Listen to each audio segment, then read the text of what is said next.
I have with me Richard Rossow from CSIS. Many thanks for speaking with NDTV. My first question is with regards to the big takeaways that we are expecting from this visit of Prime Minister Narendra Modi, and two of those big takeaways are expected to be from the defense sector.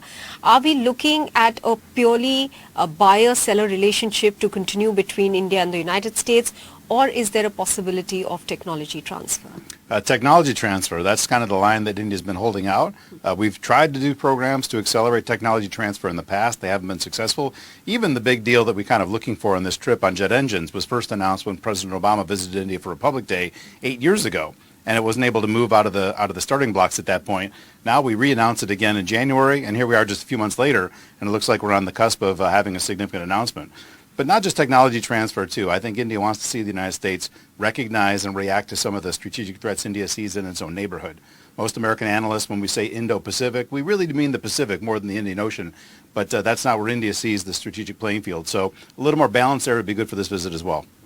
So is the common threat of China really the driving force that is bringing India and the U.S. closer? On defense and security relations, for sure. But there's a whole lot of other reasons. The diaspora, the work that Indians do here, studying, teaching, so many other things, but also our growing economies. India just surpassed China as the most populous nation. You've got a decade now averaging 6% growth or higher. The United States and India are going to be two of the countries that are propelling global growth in the next decades, and we need to find better ways to work together. Hopefully the government's going to unlock that, because the private sector is already doing its job. The government can accelerate that by getting certain agreements in place.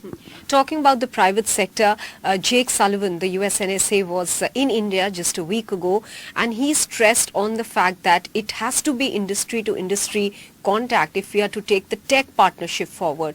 How do you see that going forward? Because we are seeing some steps being taken, especially as far as semiconductor supply chain is concerned. Well, the starting point, we need to recognize how good India already is in areas like semiconductors, but it's the back end. It's the research and engineering where India's excelled. Some of the largest semiconductor firms in the world do a lot of their basic research and engineering and design out of India. So India already has a piece of the value chain, a significant one, but now looking at manufacturing, and unfortunately a lot of that's not even held by the national government. State governments in India need to get things right, because to put up semiconductor fabs, you need reliable electric power, you need clean water. Most of that's controlled by state governments. So the program of cooperative competitive federalism is hanging around the edges now, and important to get this right.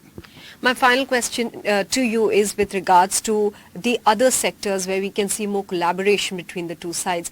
Are we seeing any such areas being left behind? What about something like space? Do we need to take more steps to build closer ties there?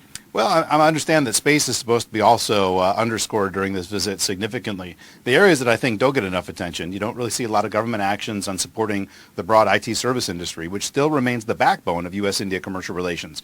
Financial services, film and video. We've got an ambassador in India now that came from Hollywood, so I know that he wants to personally see if there's more that could be done between our respective TV and film industries.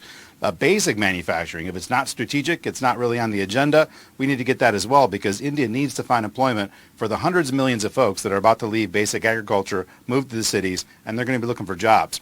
We were able to help provide that for China. I hope we can do the same for India. Richard Rossow, many thanks for speaking with NDTV. Of course.